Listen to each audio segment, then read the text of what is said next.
faced a huge number of challenges in making Uncharted 2 Among Thieves.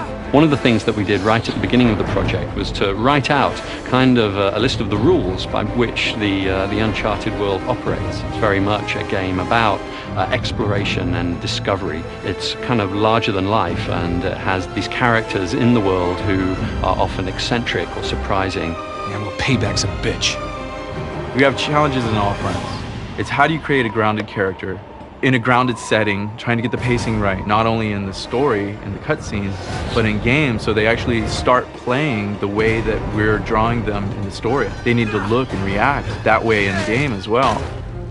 When we set out to do the sequel, we just wanted to even do better at capturing that active cinematic experience, which is really, for us, capturing the charm and action and adventure and spirit of classic, action adventure that we all love, and making it interactive, so that anything we could do to make that experience in the player's hands, we wanted to improve from the first game to the second. And I think that's why we get the effect of people not wanting to put the controller down.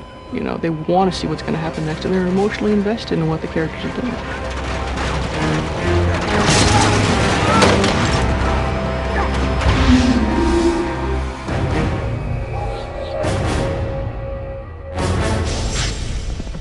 He's got a really unique character in Nathan Drake, so we really wanted to delve deeper into the character, figure out what makes him tick, and expand the cast of characters to allow him to have a lot of different individuals to play off. Nate, this is Carl Schaefer. How are you feeling? I think within the video game landscape, he stands out. I mean, he's got a real relatable character. He's an everyman. He's fallible. Nate. No, Elena, I'm done. Now come on, I'm through playing the hero. We knew that we wanted to expand on his character, to explore flaws and conflicts without losing what we thought was at the heart of our story, which is humor and charm. Yeah, good luck, Belle. I mean, that's almost impossible to... Oh, you did it. Nice. And, there's even elements of romantic comedy, which I think is unusual in games. If it makes you feel any better, my relationship with Flynn is strictly professional. Really? Mostly professional. Oh. True character is defined by the choices a human being makes under pressure. So that's what we try to do with Nate, is throw something at him that just pushes him enough, right, up against the wall, that forces him to kind of be cunning and skillful, and then thus become the hero in the story. And that becomes sort of the core of the story, is seeing, when people are put in a crisis, their real character comes out. And then how the people he surrounds himself with, his friends and his colleagues, react to the same crises, and what that says about his character. We've got Sullivan and Elena and a new character, Flynn, who's a longtime partner and associate of his, and Chloe Fraser, who's his sort of new romantic interest. I'm sorry, do you have a plan to go along with that grenade? Yes, I do. And all these people sort of are satellites around him that reflect different aspects of his personality and pull him in different directions. And then we want to just see what happens when the shit hits the fan. We can't just leave him here to die. He is as good as dead already, and so are we if we don't go now. Then go. Yeah, nobody's stopping you.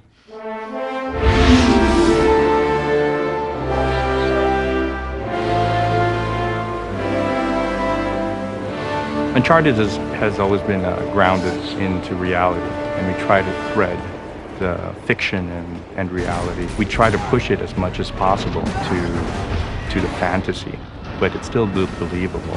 We've always wanted this very lush and colorful world. We want just vibrancy in all of our textures, detail. It's just all about detail, detail, detail. Some of us actually been to the Gompas in Nepal and Tibet, and we look at the location and the culture and how rich the architecture is, and just how they've developed their culture and the colors and the design. And sometimes reality is better than almost anything you can create. The big picture and the details. You can't have one without the other. So we'll do a variety of different types of concept art.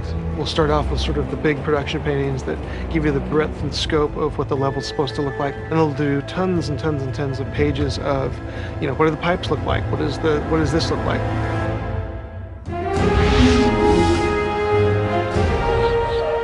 When we set out to figure out the stories, we know that we always want to base it on a real-life historical mystery. Our catalyst for this story was a real-life story about Marco Polo.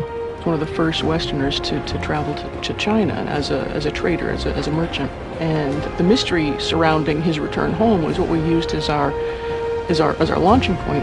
Marco Polo leaves China with 600 passengers and 14 ships loaded down with treasure from Kublai Khan. Now he lands in Persia a year and a half later. with only one ship left and only 18 passengers.